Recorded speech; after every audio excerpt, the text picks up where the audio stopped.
দারোয়ানগুলোর চোখে ধুলো দিতে ছাদে উঠে পড়েছি। এবার তাড়াতাড়ি কার্যসিদ্ধি করে কেটে পড়বো। কোথায় কোথায় কোথায়? ওই তো হয়তো নিচে যাবার দরজা।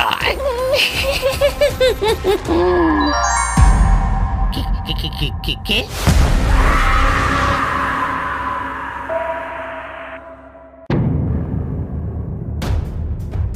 নিজের বিশাল বৈঠকখানার ঘরে কাশিরাম খুব অস্থির হয়ে পায়চারি করছিল। কাশিরাম এই মল্লিকপুরের সব থেকে সজ্জন ব্যক্তি, যদিও সেটা শুধু লোক সমাজে, কিন্তু তার অন্তরালে কাশিরামের চোরা কারবারির ব্যবসা রয়েছে। একসময় সে ছিল মল্লিকপুরের নায়েব, কিন্তু টাকার তছরূপ করতে গিয়ে ধরা পড়ে আগের জমিদার তাকে ঘাড় ধাক্কা দিয়ে বের করে দিয়েছিলেন। সেই থেকেই কাশিরাম প্রতিশোধ নিতে চায়। এখন কাশিরামের সামনে 2-3 জন লোক কাঁচুমাচু মুখ করে তার সামনে দাঁড়িয়ে আছে। কাশিরাম রাগে চিৎকার করে বলে উঠল, আবার এই নিয়ে আবার সেই একই ঘটনা, এক আর কত? আমাদের আর কত লোক এইভাবে প্রাণ দেবে? আমরা কি করো কথা? জমিদার বুর্বক কোথাকার, একেবারে মাথা গরম রয়েছে, তার মধ্যে আবার তোর যাচ্ছে কথা। আমি কি করবো? তুতলিয়ে যাচ্ছে। যাই এসব কথা ছাড়, আমায় বল কেমন হচ্ছে এরকম বারবার? হ্যাঁ, কেন হচ্ছে? কেন আমরা অসফল হচ্ছি? একে একে সুজয়, গোপাল, ভোম্বল সকলে ওই জমিদার বাড়িতে গেছিল, কিন্তু সকলেরই মৃত্যু একরকম ভাবে হচ্ছে। হ্যাঁ কথা, ছাদের মধ্যে থেকে কেউ যেন ছুঁড়ে আছড়ে ফেলে দিয়েছে। আর ওই যে শেষ ছেলেটা মদনের থেঁতলে যাওয়া দেহটা দেখে তো আমার অব্দি গা গুলে উঠেছিল। কি ভয়াবহ! কি ভয়াবহ! মদনের চেহারা তো ছোটখাটো ছিল না। ওকে ওই ছাদ থেকে ছুঁড়ে ফেলার মানে যে বা যারা করেছে তার চেহারা 7 ফুট মতন হবে। আমি তো এটা বুঝতে পারছি না যে 7 ফুট চেহারার লোক কি আদৌ হওয়া সম্ভব? কত এটা ভেবেই তো আমি পাগল হয়ে যাচ্ছি। বারবার এটাই ঘটে চলেছে। কিন্তু জমিদার বাবু তো নিপাত ভদ্রলোক। আমাদের ছেলেরা জমিদার বাড়ির চারিদিকে অনেক ঘোরাঘুরি করেছে, কিন্তু ওই রকম চেহারার একটা লোক ওদের কিন্তু চোখে পড়েনি। তারা কি করে হচ্ছে এগুলো? ওই বাড়ির মধ্যে যে গুপ্তধন রয়েছে সেটা তো দেশের সম্পদ নয়, ওতে পাল যুগের মুদ্রা রয়েছে। আমি যখন নায়েব ছিলাম তখনই ওটা হস্তগত করতে চেয়েছিলাম, কিন্তু ওই জমিদার ধরে ফেলেছিল। আমি জানি ওই মুদ্রা অমূল্য। কথা আমরা চেষ্টা করছি, কিন্তু ওই জমিদার বেটার কোনো বদ অভ্যাস নেই। না বেটা মদ খায়, না মাংস, আর না। কিন্তু মেয়ে মানুষ, সেই নেশা যে সব থেকে বড় নেশা, তার থেকে কি পুরুষ মানুষ বাঁচতে পারে? উর্বশী কাশিরামের একমাত্র মেয়ে, যার রূপ, তার অপূর্ব সৌন্দর্য দেখে তাকে অপ্সরার থেকে কোনো অংশে কম মনে হয় না। কি খোকি, তুই এখানে কি করছিস? আরে সব কি বলছিস কি? হ্যাঁ, আমি বাবা, আর আমি যা বলছি ভেবেই বলছি। এইভাবে একের পর এক আমাদের কত লোক মরবে বলো তো। কিন্তু এতে তুই কি করতে পারবি? জমিদার মনোহর চক্রবর্তীর ছেলে তো আরো সৎ। যেটা এরা কেউ করতে পারেনি। বাবা, তুমি তো জানো পুরুষ মানুষের মন বড্ড দুর্বল। ছলে বলে কৌশলে এদের যত ফাঁদে ফেলবে, এরা ততই মন প্রাণ সব সঁপে দেবে। কিন্তু দিদিমণি, এই জমিদার কিন্তু খুব সৎ চরিত্রের ব্যক্তি। ওর নামে না কোনো কুৎসা নেই, বিয়ে হয়েছে বলেও কোনো খবর নেই। এমন একজন নিরস ব্যক্তি কি আদৌ এই প্রলোভনে পা দেবে দিদিমণি? দেবে ফটিকদা, দেবে।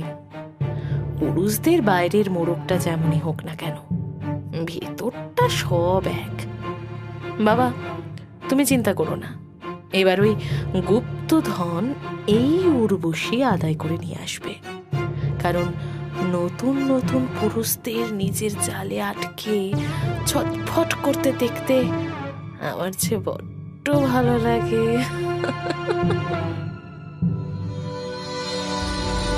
মল্লিকপুরের জমিদার বাড়িতে আজকে খুব তোড়জোড় চলছে, কারণ আজ জমিদার গৌরবের জন্মদিন। সৎ, চরিত্রবান, প্রজাবৎসল জমিদার আজকে 34 বছর পেরিয়ে 35-এ পা দিতে চলেছেন। আর নিজেদের প্রিয় জমিদারকে শুভেচ্ছা জানাতে দলে দলে লোক জমিদার বাড়ির সামনে একত্রিত হয়েছে। গৌরবের মা প্রভা দেবী গৌরবকে পায়েস খাইয়ে বললেন, তোর জীবনটা যেন এই পায়েসের মতো মিষ্টি হয়। অনেক অনেক উন্নতি কর বাবা। আর পরের বাক্যটা না বললেও চলবে মা, এত বছর ধরে তো বলছো। শুধু তুমি আমার সঙ্গে থেকো, আর কিছু চাই না। পাগল ছেলে আমার, মা বাবা কি আর সারা জীবন সন্তানের সঙ্গে থাকতে পারে? এই জন্যই তো আমার তোকে নিয়ে এত ভাবনা রে খোকা। মা, তুমি আজকের দিন অন্তত শুরু করো না। তার চেয়ে বরং বলো, আমার জন্মদিনের দুপুরের খাবারে তুমি রাজ্য তো? আমার কিন্তু চিতল মাছের মুইঠা চাই মা। হ্যাঁ রে হ্যাঁ, আমি আমি নিজের হাতেই সবটা করব, তোর কোনো চিন্তা নেই। বেশ বেশ, আমি তাহলে একবার ঘোড়ার গাড়ি নিয়ে ওই মল্লিকাপুর প্রদক্ষিণ করে আসি, কেমন? জানোই তো আমার শুভেচ্ছা জানাতে কত কত মানুষ পথে অপেক্ষা করে আছে। আসি মা। বেশ খোকা, যা, তাড়াতাড়ি ফিরে আসিস। জমিদার গৌরব তার ঘোড়ার গাড়ি আর একদল পেয়াদা নিয়ে মল্লিকাপুর প্রদক্ষিণ করতে বেরিয়ে গেল। সকালের মিঠে রোদে গৌরব যখন প্রজাদের উদ্দেশ্যে হাত নাড়তে নাড়তে এগিয়ে চলল, ঠিক তখনই একটি মেয়ে, বাঁচাও, দয়া করে আমাকে বাঁচাও, ওরা ওরা আমাকে মেরে ফেলবে। কে এটা? জমিদার বাবু গাড়ির সামনে এসে গেছে, সরিয়ে দে তাড়াতাড়ি। দাঁড়াও, আমি দেখছি কি হয়েছে ওর।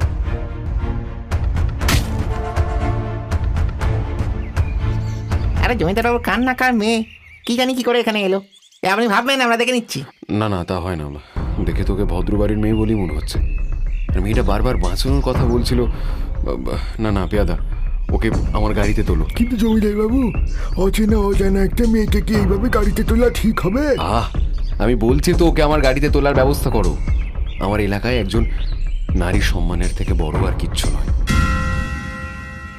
পেয়াদারা স্থানীয় কয়েকজন মহিলার সাহায্যে উর্বশীকে জমিদার বাবুর গাড়িতে তুলে দিল। জমিদার বাবু তখন প্রবল উৎকণ্ঠায় উর্বশীর দিকে তাকিয়ে রয়েছে। উর্বশীর গলায় হাতে কালশিটের দাগ, চোখের ওপর আঘাতের চিহ্ন স্পষ্ট। গৌরব মনে মনে ভাবল, আহারে, অমন সুন্দর মেয়েটাকে কি এমন করে মেরেছে? নিশ্চয়ই কেউ খুব অত্যাচার করেছে, কিন্তু কেন?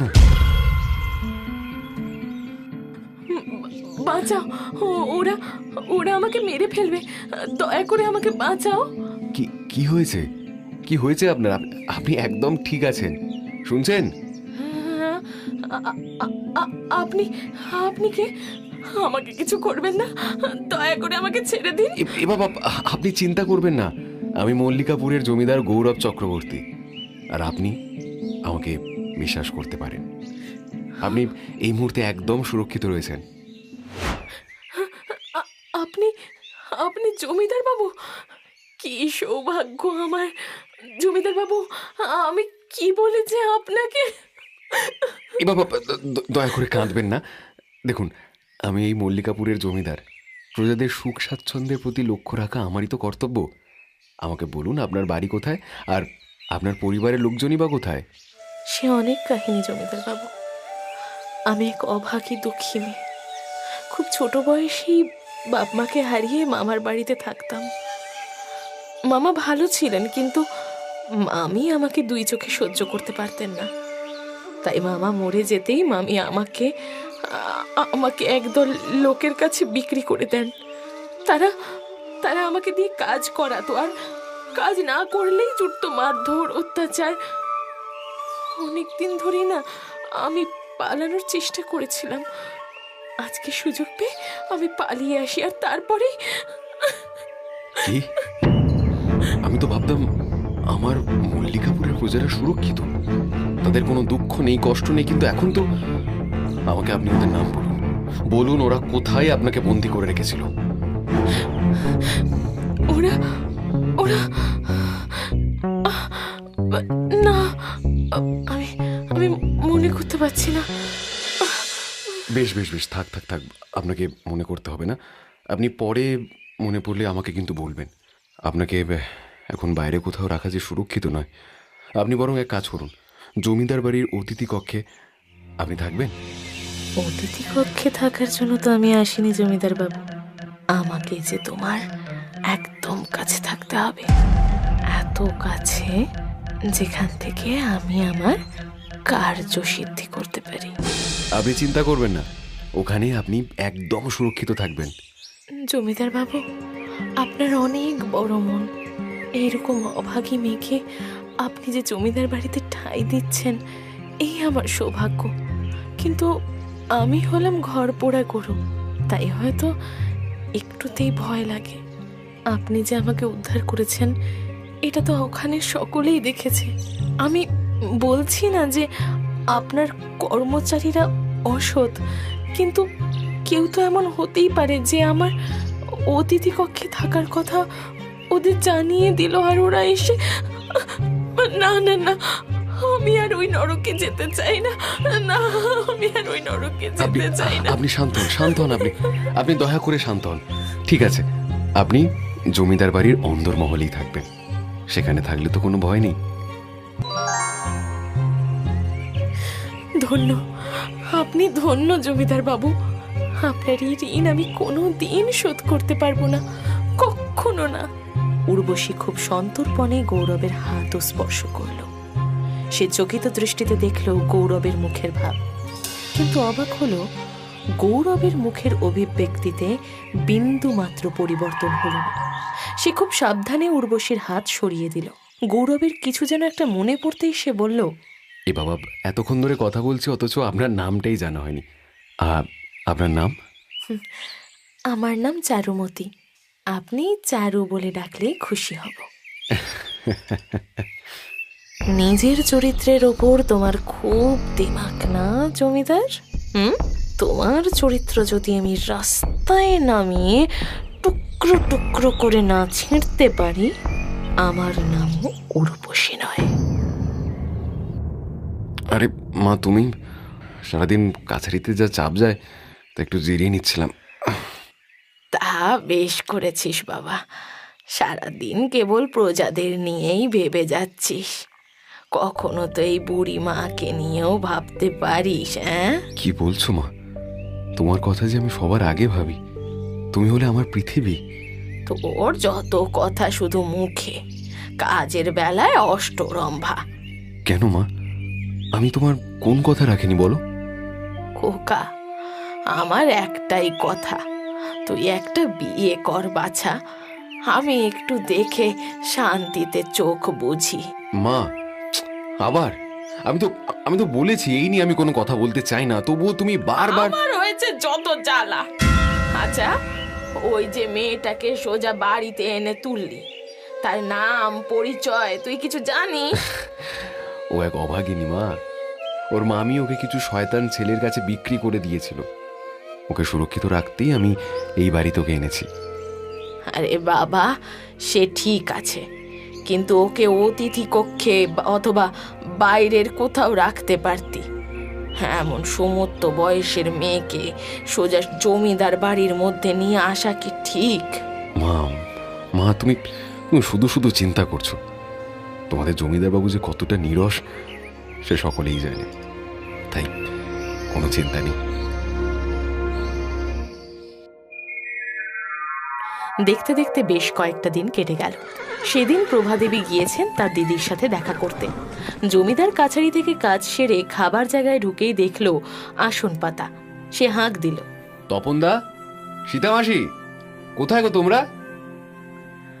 তপনদা, সীতাদি সকলেই গ্রামের নাম সংকীর্তন শুনতে গিয়েছে, কেউ বাড়ি নেই। সে কি, তাহলে নায়েব মশাইকে বলে অন্য কাউকে নিয়ে আসা যেত। আপনি এত কষ্ট কেন করতে গেলেন?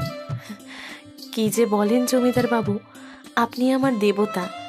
আপনার জন্য সামান্য সেবা করলে সে তো আমার পরম সৌভাগ্য। আমরা জাতি বামুন, তাই আপনি নিশ্চিন্তে আমার হাতের রান্না খেতে পারেন। এ মা, ছি ছি ছি, আমি তো শুধু আপনার কষ্টের কথাই ভেবে বলেছিলাম। আপনি সব... কষ্ট আমার জীবনের অপর নাম জমিদার বাবু, ও নিয়ে আমি ভাবি না। তবে রান্না করতে আমার বড় ভাল লাগে। যদি আপনি হুকুম করেন তাহলে হেঁসেলটা আমি সামলাতে পারি। হেঁসেল সামলানোর জন্য তপনদা, সীতামাসি তো রয়েছেন। আপনার ইচ্ছা হলে আপনি সেলাই বা বাগানের কাজ দেখতে পারেন। জমিদার বাবু, আপনার খাওয়ার সময় চলে এলাম বলে ক্ষমা করবেন। আসলে তহবিলের কিছু জরুরি কাজের জন্য ওই অর্থকোষ থেকে একটু টাকার প্রয়োজন। যদি আপনি চাবিটা একটু দিতেন। কিন্তু চাবি তো আমি নায়েব মশাই ছাড়া কারোর হাতে দেব না। তিনি কোথায়? ও, নায়েব মশাই তো বাড়ি গেছেন। যদি আপনি অনুমতি দেন তাহলে আমি চাবিটা নিয়ে যেতে পারি জমিদার বাবু। না চারুমতি, ওটা নায়েব মশাই ছাড়া আর কারো হাতে দেওয়া যাবে না। তুমি এখন যাও, আমি খেয়ে উঠে যাচ্ছি। তার মানে ওই অর্থ কোষের ভেতরেই রয়েছে সেই গুপ্তধন। তাই এই জমিদার ওই চাবি কারোর হাতে দেয় না। বেশ, আমিও দেখি তুমি কতদিন আমার নাগাল থেকে বাঁচতে পারো। এরপর কেটে গেছে কয়েকদিন। উর্বশী এখন প্রভাদেবীর সাথে সাথে থেকে তার মন জয় করতে শুরু করে দিয়েছে। জানতে পেরেছে যে তিনিও চান তার ছেলে সংসারী হোক, কিন্তু ছেলের বিয়েতে সায় নেই। উর্বশী গৌরবের দিনলিপি জেনে নিয়েছে। সে জানে প্রতিদিন সন্ধ্যের দিকে সে ছাদে বসে পাখিদের খেতে দেয়। সেদিন বিকেল থেকেই আকাশে মেঘ জমেছিল। উর্বশী খুব সাবধানে ছাদে গিয়ে দেখল জমিদার আনমনে বসে আছেন। উর্বশী যেন হঠাৎ করেই ছাদে গেছে এমনভাবে উঠে বলল, আরে জমিদার বাবু, আপনি এখানে? আমি তাহলে পরে আসব। আরে না না, তা কেন? আসুন না। এই প্রকৃতি, এই পাখি কি আমার সম্পত্তি নাকি? যে কেউ আসতে পারে। না, আপনি এখানে সময় কাটাচ্ছেন, আমি থাকলে যদি ব্যাঘাত হয়। কোনো ব্যাঘাত হবে না, আপনি নিশ্চিন্তে থাকুন চারুমতি। জমিদার বাবু, আমি কিন্তু আপনাকে চারু ডাকতে বলেছিলাম, আর আমি আপনার চেয়ে অনেক ছোট, তাই আপনি বলে লজ্জা দেবেন না। এই বাবা, তা বললে কি হয়? আমি সব মহিলাদের আপনি বলেই সম্বোধন করি, আপনিও তার ব্যতিক্রম নন। আরে আরে, সাবধানে। কয়েকটা মুহূর্ত উর্বশী তখন যেন গৌরবকে নিজের সুন্দর পেলব শরীর দিয়ে মোহগ্রস্ত করতে চাইছে। সে চোখ বন্ধ করে রয়েছে। গৌরবও যেন অপ্রস্তুত হয়ে পড়েছে।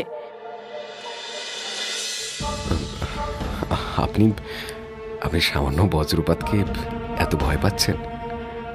আমাকে ক্ষমা করবেন, আমি আসলে ভয় পেয়ে গিয়েছিলাম, ভুল বুঝবেন না আমায়।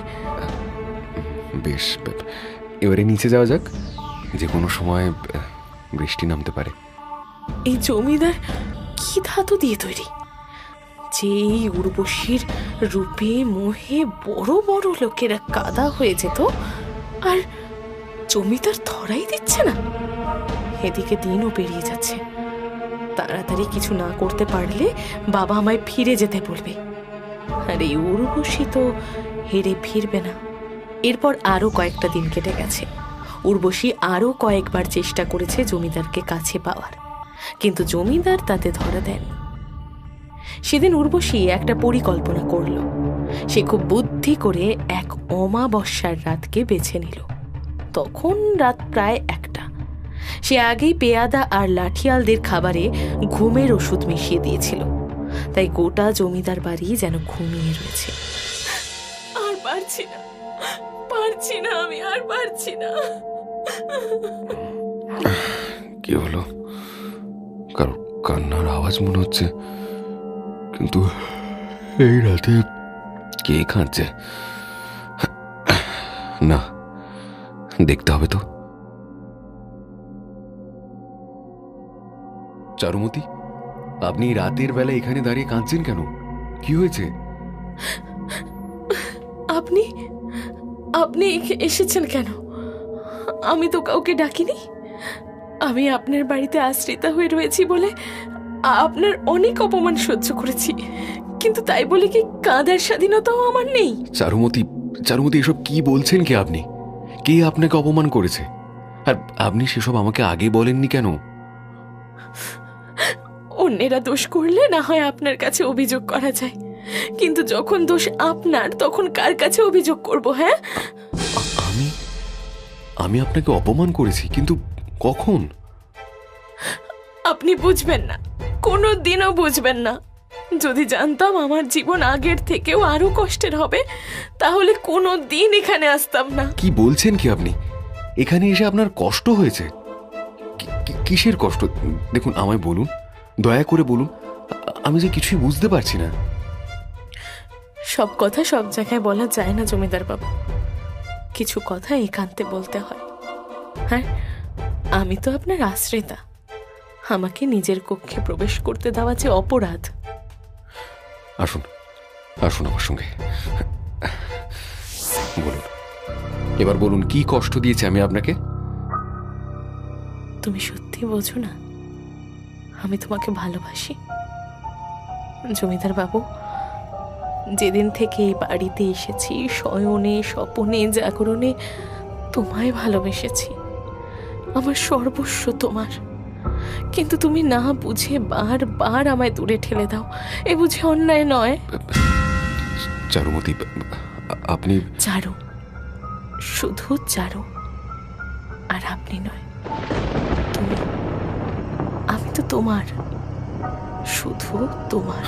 চারুমতি, আপনি ঘরে যান। আপনার মানসিক পরিস্থিতি একদম ঠিক নেই, আপনি দয়া করে ঘরে যান।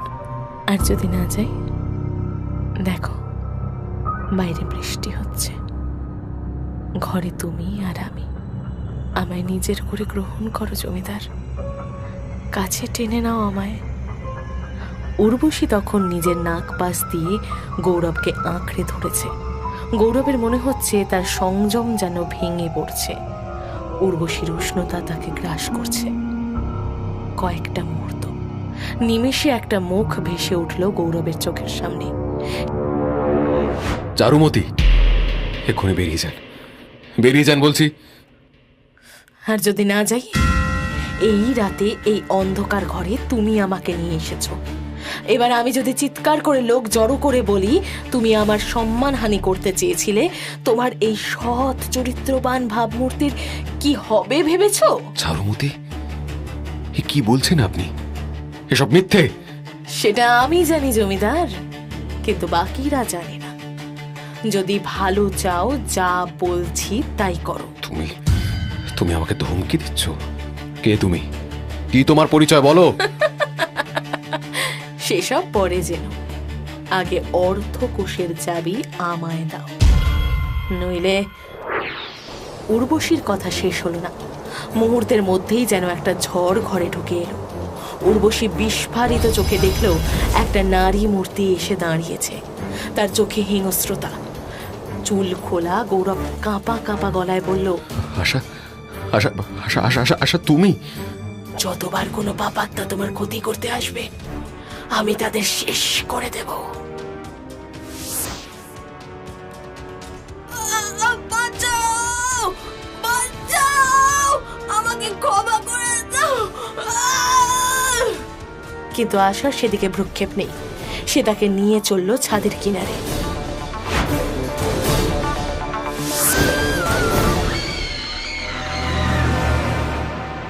আশা, আশা, তুমি তুমি এসেছো? আশা, তুমি এসেছো? হ্যাঁ গো, মরে গেলেও আমি যে তোমার স্ত্রী গো, সেই দায়িত্ব পালন তো করতেই হবে। যতবার কেউ তোমার ক্ষতি করতে আসবে, আমি আসব, এভাবেই দুষ্টের দমন করতে আসব। এই জন্মে আমরা একসঙ্গে থাকতে পারিনি আশা, তবে পরের জন্মে আমরা আবার এক হব, কেমন?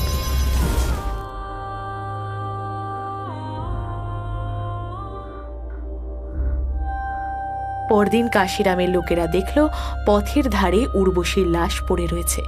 সেই একই ভয়ার্ত দৃষ্টি।